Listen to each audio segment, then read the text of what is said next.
Everyone thinks flying is the fastest way to get across Europe, and they're wrong. Last month, I was standing in the Seville airport watching a sea of canceled signs, realizing that my 1-hour flight was about to take 12 hours of my life. That's when I realized we've been lied to about what fast actually means. If you count the 2-hour early arrival, the 45-minute security line, and the hour-long commute from the airport to the city center, the plane didn't just lose, it got crushed. So today I'm breaking down the math of why the train is the ultimate travel cheat code and why your smart flight is actually ruining your vacation. Let's look at the math for a trip from Seville to Madrid. The airlines say it's a 1-hour flight. So here's the actual airline math. An hour to commute to the airport, and then 2 hours, just to be on the safe side, for security. 1 hour of flight time. And when you consider the taxi for departure and arrival, deplaning and transit to your actual hotel. And also don't forget about that baggage claim. If you checked any bags, you got to go there. So that's roughly an hour and a half. So that total time adds up to about 5 hours and 30 minutes. Now, let's look at the train math. 15-minute walk or a short ride to the station, 10 minutes from the entrance of the terminal to the seat, and then 2.5 hours of high-speed rail. And then once you get there to your destination, maybe a 5-minute walk off the train directly into the heart of the city. The total time there is 3 hours. So you didn't just save 2.5 hours, you saved your sanity. On the train, these 3 hours are yours to actually live. But on the plane, you're stuck in a pressurized tube, toggling airline mode on and off. The person in 14B doesn't decide to recline into your kneecaps. And let's talk about the baggage hunger games. On a budget flight, you're paying high-stakes Tetris to avoid a $60 gate fee, and sometimes more. On the train, if you can carry it, it comes with you. There's no scales, no liquid limits, and no anxiety about whether your shampoo is 3.4 ounces or 3.5. You just walk on. But it's not just about the bags, it's about the environment. Most airport terminals are designed to keep you moving through windowless, fluorescent-lit corridors, and they're clinical. But take Madrid's Atocha station.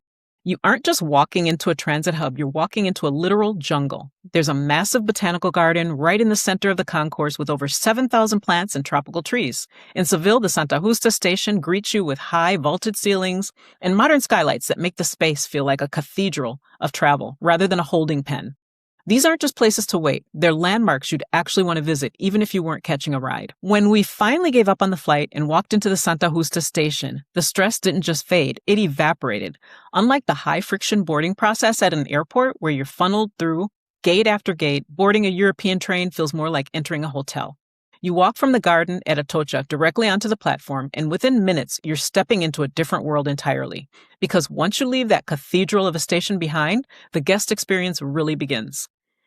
On a plane, you're cargo. You're locked into a pressurized tube fighting for an armrest. But on the train, you're a guest. You can walk to the bar car for a fresh croissant or a glass of wine. We saw the sunset over the Spanish landscape with real glass in our hands instead of a plastic cup of lukewarm water in a middle seat. Now, I know what you're thinking. Booking European trains feels like doing my taxes. But it's actually easier than ordering a pizza if you know these 3 hacks. So hack number 1 is the 60-day window. Train pricing is dynamic. If you book Seville to Madrid on the day of, it might be $80. But if you book 60 days out, it can be as low as $15. So just set a calendar alert. Hack number 2 is the first class math. So often the jump from standard to business is only $10 or $15. So for the price of a cocktail, you get a wider seat, a meal, and access to a private station lounge. It's the cheapest luxury upgrade in travel. And hack number 3 is to use aggregators. Don't struggle with state-run sites. You can use things like Rail Europe, Trainline, or Omnio. The train booking fee is worth having a QR code in your digital wallet that updates you in real time when your platform changes. And the final tip, one last insider tip, is to look for the silent coach when booking Spanish trains. It's a designated quiet car where phone calls are banned and the lights are dimmed. It's like a spa treatment at 190 miles an hour. If these hacks are already saving you a headache for your next trip, do me a quick favor and hit that subscribe button. My goal is to help you navigate the world without the typical tourist stress, and we have a lot more ground to cover this season. Also, if you're sold on the train life but don't know where to actually go once you arrive, I've done the heavy lifting for you. I put a link in the description to my hand-picked list of the best day trips and excursions in Spain that are perfectly timed for train travel. From hidden wineries to coastal escapes, you can book the whole experience right there and skip the car rental nightmare entirely.